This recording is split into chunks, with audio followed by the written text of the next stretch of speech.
안녕하세요, 아로니안입니다. 영화 샤잠 신들의 분노 리뷰입니다. 샤잠의 속편인데 오랜만에 나온 만큼 아역 배우들의 성장이 눈에 띕니다. 하지만 아역 배우들은 성장했는데 영화는 오히려 퇴보했습니다. 개인적으로 영화 샤잠을 not bad 수준으로 생각하는데 이 영화는 그냥 bad였습니다. 중구난방의 이야기, 자기적인 장면들, 매력없는 악당, 유치한 분위기, 허무하게 해결되는 위기, 그들만의 설정 노름, 안 봐도 그만인 쿠키 영상 등 최근의 히어로 영화의 단점을 모두 답습한 종합병원 같은 영화였습니다. 적어도 영화 블랙아담은 간만에 나온 훌륭한 액션들과 히어로 장르 전반에 대한 패러디로 캐릭터들의 매력을 살리는 데는 성공을 했으나 이 영화는 그 무엇 하나 성공하지 못했다고 봅니다. 샤잠이 애초에 어린이를 적극적으로 타겟팅해서 만들어진 히어로라는 것을 아는 원작 팬도 영화를 보는 내내 더 앉아있기가 어려웠는데 과연 일반 관객들이 이걸 끝까지 참을 수 있을지 모르겠습니다. 대충 영화 버즈 오브 프레이 정도로 생각을 하지만 이 영화를 망작이라고 평하시는 분들에게 굳이 반박하고 싶은 마음이 들지 않는 것도 사실입니다.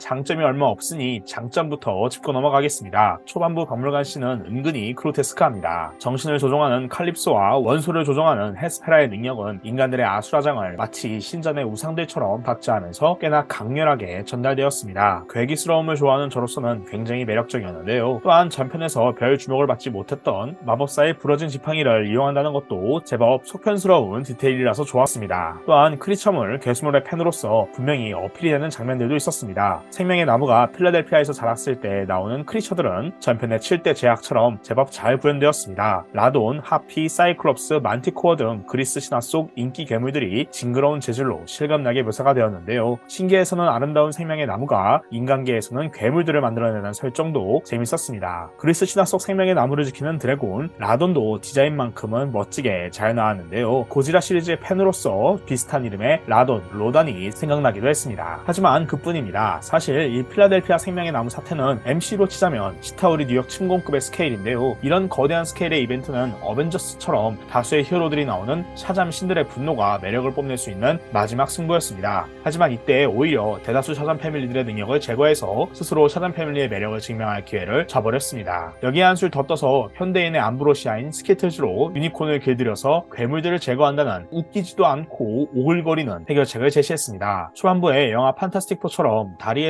시민을 구조하는 걸로 소개를 하기는 하는데 그럴 바에야 차라리 생명의 나무에서 각계 전투를 하는 게 훨씬 더 효율적이었다고 봅니다. 초반부 다리 구조 씬은 간만에 히어로 영화에 나온 시민 구조 장면이라서 좋기는 했는데 너무 힘이 빠지고 허술하기도 했습니다. 영화는 진정한 힘은 내면에 있다거나 바로 자기 자신이라거나 용기라는 등 샤잠이란 캐릭터에 걸맞는 주제의식을 갖고 있기는 했습니다. 그래서 일부러 샤잠 패밀리의 능력을 뺐고 샤잠 단독으로 몰아주는 설정을 썼는데요. 하지만 그렇다고 샤잠의 액션이 훌륭하지도 않았고 그 주제의식을 전달하기에는 서사가 너무 부족하고 자기적이었기 때문에 오히려 액션 부족과 캐릭터 낭비라는 문제만 발생하게 됩니다. 가뜩이나 아이들을 타겟팅하는 영화이기 때문에 이런 식이면 더 유치하다는 평을 받을 것이라 생각이 드는데요. 이 진정한 힘은 자기 본연의 내면의 용기라는 주제를 잘 드러내는 인물이 바로 프레드인데 그 과정도 전작의 자기 복제입니다. 일진들에게 당한다는 컨셉은 전편에서도 나왔기 때문이죠. 심지어 전편에선 슈퍼맨과 샤잠의 등장을 통해 어느 정도 이들의 학교폭력 문제가 해결이 되는 것처럼 묘사가 되었는데 소편에서도 또 일진들이 또 일진놀이를 하고 있으니 좀 어설프다는 느낌이 있습니다. 프레디는 샤잠 패밀리 중 유일하게 독립적으로 계속 활동을 할 정도로 또 적극적인데 아직도 일진들한테 당한다는 게 좀 자기적입니다. 한편으로는 이 진정한 힘이라는 주제는 독립을 준비하느라 히어로 활동보다 공부와 일반인들과의 사회생활에 더 적극적인 메리를 통해서 전달했더라면 오히려 더 잘 전달되지 않았을까 하는 생각도 들었습니다. 또한 이 진정한 힘이라는 주제를 강조하기 위해서 영화가 위기를 가볍게 묘사하는 희생을 보이기도 했습니다. 전편 블랙아담도 자유라는 주제를 강조하기 위해서 시민들이 언데드 군대와 쉽게 싸워 이기는 장면을 마치 대단한 클라이막스인 것처럼 묘사하는 무리수를 두었는데 이번 편도 마찬가지였습니다. 무능한 샤잠 패밀리가 스키트즈로 유니콘을 설득해서 쉽게 괴물들을 이깁니다. 기껏 멋지게 묘사된 괴물들이 가짜나지는데요. 실제 현실에서 우리가 영웅이라고 부르는 사람들은 엄청난 위기 속에서 죽음을 무릅쓰면서까지 일어서서 맞서 싸우는 사람 사람들이지 가짜는 위기를 멋진 배경음악과 함께 잔재주로 쉽게 이기는 사람들이 아닙니다. 그런 점에서 굉장히 오글거렸고요. 또 그 장면도 그렇게 임팩트 있게 묘사되지 않았기 때문에 영화적인 재미도 떨어졌다고 봅니다. 진정한 힘이라는 주제 말고도 이 영화가 낭비한 주제가 또 있습니다. 바로 위탁 가족의 청소년들입니다. 나이를 먹어서 집을 떠나야 하는 빌리와 메리의 설정과 감정선을 좀 더 매끄럽게, 좀 더 중요하게 플롯에 녹여낼 수는 없었을까요? 전편에서 빌리는 위탁 가족도 가족이라는 것을 받아들였습니다. 그래서 속편에서는 위탁 가족조차 잃고 싶지 않아서 더 매달리는 빌리의 모습을 보여주었는데요. 이런 접근은 참 좋았는데 이걸 다루는 장면들이 부족합니다. 진정한 힘이라는 주제도 다뤄야 하고 갑자기 나타난 신들에 대해서도 설명해야 하기 때문입니다. 가족을 떠나도 가족이라는 것, 독립하는 것이 버려지는 게 아니라는 것을 빌리가 자연스럽게 배울 수 있게 해주는 서사였다면 참 좋았을 텐데 다뤄야 할 주제와 소재가 또 등장인물이 많다 보니까 영화가 좀 중구난방입니다. 그래서 빌리가 깨달음을 얻은 것 같지도 않은데 뜬금없이 가족들에게 작별 인사를 하고 고해성사를 하는 등 오글거리고 자기적인 장면들이 많습니다. 전편은 비록 완성도가 높진 않더라도 부모로부터 버림받은 빌리가 새로운 가족을 만든다는 감동만큼은 분명했는데요. 이 점에서 샤잠은 DCU 영화치고는 캐릭터 구성이나 감정선, 감동이 명확했고 그래서 not bad였는데 이번 영화는 이도저도 아니었기 때문에 더 배드가 된 것 같습니다. 특히 이번 편에선 악당도 또한 가족 그 자체고 그 악당이 서로 배신하는 가족이라는 컨셉이라서 빌리가 가족에 대해서 다시 한번 생각할 수 있는 기회가 될 수도 있었을 텐데요. 이런 기회들이 진중하게 다뤄지지 않은 것도 아쉬운 부분입니다. 애초에 악당들 자체가 맹탕인데요. 전편에서는 영화 오프닝부터 닥터 시바나의 기원을 직접 보여주면서 악당이 빌리와 비슷하지만 서로 다르다는 갈등 구조, 대척점을 확실하게 어필했습니다. 하지만 이번 영화에서는 악당들의 기원을 보여주는 것 대신에 대사로 설명하는 것밖에 없으며 그마저도 불충분한 설명입니다. 영화 원더우먼에 따르면 그리스 신들은 아레스가 다 죽인 것처럼 묘사가 되었는데 그동안 아틀라스의 딸들은 어디서 무엇 했으며 어떻게 살아있었고 왜 이제서야 갑자기 튀어나왔는지 알 수가 없습니다. 물론 헤스페라를 맡은 명배우 할렘 미렌의 카리스마로 그녀의 복수심은 어느 정도 납득이 가긴 합니다. 하지만 루시 리우의 칼립소는 왜 그렇게 독단적이었는지 왜 엔시아는 그렇게 인간을 좋아하는지 알 수가 없습니다. 그렇다 보니 이들의 배신과 갈등이 강렬하게 전해지지도 않고 뜬금없이 다가옵니다. 게다가 액션도 문제입니다. 엔시아의 능력, 헤스페라의 능력은 대단히 매력적이었는데 정작 메인 빌런은 정신을 조종하는 자매 중에서 가장 물리적으로 약해 보이는 능력의 칼립소였기 때문에 샤잠과의 마지막 전투가 너무 부실합니다. 특히 마지막 스타디움에서의 전투는 대체 뭘 어필하려고 하는 건지 전혀 알 수 없었던 장면이었습니다. 사실 샤잠이 정말 거기서 죽었더라면 의외로 결말이 충격적이라서 좀 더 점수를 높게 줄 수도 있었을 텐데 이 영화는 마지막에 원더우먼을 등장시켜서 말 그대로 정말로 데우스 엑스 마키나를 써버립니다. 신을 등장시켜서 문제를 쉽게 해결해버리죠. 원더우먼의 등장과 샤잠의 부활은 개인적으로 정말 얼척이 없었고 황당한 순간이었습니다. 사실 저스티스 리그가 필라델피아 도움 사건에서 활동하지 않았다는 것도 설정 붕괴적인 측면이 있는데요. 슈퍼맨이나 아쿠아맨이나 배트맨이 마법에 약하다고는 하지만 슈퍼맨이 전력을 다했더라면 혹은 플래시가 광속으로 질주했더라면 혹은 원더우먼이 반신의 특징을 이용했더라면 도움을 뚫고 들어갈 수 있지 않았을까 하는 생각도 듭니다. 저스티스 리그가 그동안 뭐 했는지 의문이 들게 만드는 허황된 스케일도 문제고 정작 저스티스 리그를 쓰는 방식도 너무 데우스 엑스 마키나라서 웃음이 나는데요. 이렇게 맥 빠지는 죽음과 부활이라니 슈퍼맨 케이스는 이제 보니 양반이었던 걸로 재평가가 됩니다. 반신인 원더우먼이 마법사의 지팡이로 신의 힘을 샤잠에게 다시 부여해서 부활시킨다는 것이 이 영화에 따르면 설정 충돌은 아닌 것 같기는 한데 너무 쉬워서 그들만의 설정 노름처럼 다가옵니다. 애초에 이 영화는 모든 문제가 이미 해결책을 갖고 나타납니다. 즉 그들만의 설정 노름인 것인데요. 영혼의 바위에서 누군가 도서관을 이미 알고 있었는데 그건 또 영혼의 바위 지도를 제작하는 소년도 아니었고 그 도서관으로 모든 비밀과 문제가 쉽게 처리가 되기도 합니다. 황금사가 씨앗도 그렇고 헤스페라는 쉽게 부활해서 샤잠을 잘만 도와주고 마법의 지팡이는 때마침 과다 충전된 배터리 역할을 해서 모든 문제를 쉽게 해결해줍니다. 죽은 줄 알았던 마법사는 사실 신계의 감옥에 갇혀 있었는데 이것도 설정이 매끄럽지는 않습니다. 신계는 무슨 힘으로 그를 납치할 수 있었을까요? 또한 대마법사 샤잠은 뭐든지 빌리 탓을 하는데 중요한 순간에 갑자기 빌리가 옳았다면서 되도 않는 멘토링을 해주고 유유자적 사라집니다. 마법사가 너무 많은 비밀과 문제를 빌리에게 알려주지도 않았고 불친절하게 사라졌다는 것을 전편을 본 관객들은 다 알고 있는데 마법사 캐릭터의 입지가 이번 편에서도 참 묘상했습니다. 원작편으로서 재밌게 짚고 넘어갈 것들이 있기는 있었습니다. 샤잠의 이름에 대해서 계속 질문하는데요. 이는 결말부에 빌리가 프레디의 별명 캡틴 에브리맨의 사이드킥 캡틴 에브리맨 주니어가 되기를 자처하면서 가족이란 주제를 어쨌든 다시 강조하기 위한 장치로 쓰이긴 했습니다. 하지만 제법 원작에 대한 고증도 있기는 있었는데요. 원작에서도 샤잠의 이름이 이름이 애매하기 때문입니다. 샤잠은 1939년 포세코믹스라는 출판사의 위즈코믹스 2호에서 캡틴 마블이라는 이름으로 데뷔했습니다. 원래는 캡틴 썬더라는 이름을 쓰려고 했는데 캡틴 마블러스라는 아이디어가 나오자 여기에 영감을 받아서 캡틴 마블이 되었습니다. 먼저 캡틴 마블로서 그는 슈퍼맨을 위협할 정도로 인기가 많았는데요. 결국 DC가 슈퍼맨의 표절이라면서 포세코믹스에 소송을 걸었는데요. 법정 다툼이 오래 이어지면서 2차 세계대전이 끝나고 미국 만화 시장이 침체되자 포세코믹스는 캡틴 마블로 법정 다툼을 할 정도로 돈이 될 것 같지 않다고 판단을 했고 포기해서 연재가 중단됩니다. 그의 연재 중단으로 영국에서는 일종의 해적판으로 마블맨이라는 캐릭터가 50년대에 만들어졌는데 여기에서 캡틴 미라클, 미라클맨이라는 캐릭터가 파생됩니다. 그리고 미라클맨은 돌고 돌아서 결국 마블 코믹스로 돌아가는데요. 한편 마블 코믹스는 1967년 캡틴 마블 상표가 부재한 시기를 노려서 빈집털이로 주인공 마벨을 데뷔시킵니다. 캡틴 마블이라는 타이틀을 내고 이 캐릭터가 지금까지 캡틴 마블로 이어지고 있고 미즈 마블이라는 캐릭터가 파생이 되었죠. 한편 1972년 DC 코믹스는 포세 코믹스의 캡틴 마블을 인수해서 DC에서 슈퍼맨과 나란히 등장시키려고 했습니다. 그러나 상표권을 마블이 가져갔다는 것을 뒤늦게 발견하면서 캡틴 마블이라는 이름을 작품 외적으로는 쓰지 못하게 됩니다. 결국 출판명은 샤잠으로 굳어지고 작중 내용, 대사로만 캡틴 마블이라는 이름이 나오게 되는데요. 그러다 결국 DC는 2011년 뉴오이 체제에서 캡틴 마블의 작중 이름도 그냥 샤잠으로 통일하기로 합니다. 최근에는 작중에서 그냥 캡틴이라고 불리게 될 예정입니다. 이런 이유로 영화에서 캡틴 마블이라는 이름도 나온 것이죠. 솔로몬의 지혜에 대한 논란도 이 영화가 언급해서 인상적이었는데요. 원작에서도 대체 솔로몬의 지혜는 언제 나오느냐에 대한 논란이 있기는 했습니다. 샤잠이 포스코믹스에서 데뷔하고 활동했을 때 그리고 70년대에 DC코믹스에서 활동했을 때 빌리와 캡틴 마블은 별개처럼 묘사가 되었습니다. 즉 캡틴 마블을 하나의 슈퍼맨처럼 진중하고 근엄하며 정말로 솔로몬의 지혜를 가진 캐릭터처럼 묘사를 했고 빌리를 일찍 철이 든 소년으로 묘사했습니다. 그러나 1987년 무한지구의 위기 후 리부트된 DC에서 캡틴 마블 샤잠을 소개했을 때 DC는 처음으로 큰 변화를 도입했습니다. 빌리가 샤잠 주문을 외치면 강력하기는 하지만 여전히 정신과 의식은 빌리라는 설정이었습니다. 그래서 지금처럼 강하지만 어린 상태가 되는데요. 이런 변화에 대해선 슈퍼맨과 차별점을 주기 위해서 등으로 추측이 되기도 하는데 어쨌든 이때부터 샤잠, 캡틴 마블이 정말 솔로몬의 지혜를 가졌는지에 대한 논란이 나오기 시작합니다. 그래서 현재 원작에서는 대체로 솔로몬의 지혜는 그의 과학기술 분석 능력, 상식, 지식, 마법 분석 능력으로 여겨지고 아킬레스의 용기는 타인의 정신공격, 심리공격의 방어막 정도로 여겨집니다. 후키 영상은 두 개인데 하나는 DCU판 쉴드인 아거스 소속요원 에밀리아 하코트와 존 이코노모스가 샤잠을 찾아가서 아만다 월러가 관리하는 저스티스 소사이어티에 영입한다는 내용입니다. 영화 블랙아담에서 아만다 월러는 블랙아담 사태의 저스티스 리그나 수어사이드 스쿼드 대신에 저스티스 소사이어티를 소환했는데요. 닥터 페이트가 사망한 뒤로 샤잠으로 채우는 듯합니다. 어소리티 소사이어티는 마치 다가올 DC 영화 어소리티를 연상시키고 어벤져 소사이어티는 어벤져스에 대한 개그겠죠. 두 번째 쿠키 영상은 전편의 쿠키 영상과 이어지는데요. 전편의 쿠키 영상에선 전편의 악당 닥터 시바나에게 원작의 샤잠 축적 미스터 마인드가 접근해서 협업하자는 내용이었습니다. 근데 이번에도 사실 별 내용 없이 이런 내용이 이어졌는데요. 굉장히 허무했는데 오죽하면 뒤에 앉은 사람이 그런 말을 하더군요. 애벌레 하나 보려고 내가 이걸 기다린 거야? 정말 정확한 지적이었습니다. 애초에 아틀라스의 딸들도 별로였는데 미스터 마인드를 잘 소화할 수 있을지도 모르겠네요. 참고로 전편의 쿠키 영상에 미스터 마인드가 나와서 초편에 미스터 마인드가 나올 것을 의뢰 팬들이 기대했는데 결국 아틀라스의 딸들이 나온 이유는 미스터 마인드로 준비를 했더니 러닝타임이 너무 길어지고 스케일이 너무 커져서 빌리에 집중하기 위해서 미스터 마인드를 쳐냈다고 합니다. 개인적으로 샤잠 신들의 분노는 스피노프인 블랙아담보다 못할 뿐 아니라 전편 샤잠보다 부족한 영화였는데요. 어떤 면에서는 신들의 분노가 이해되지 않고 오히려 관객들의 분노가 이해가 되었습니다. 과연 여러분들은 샤잠 신들의 분노를 어떻게 보셨을까요?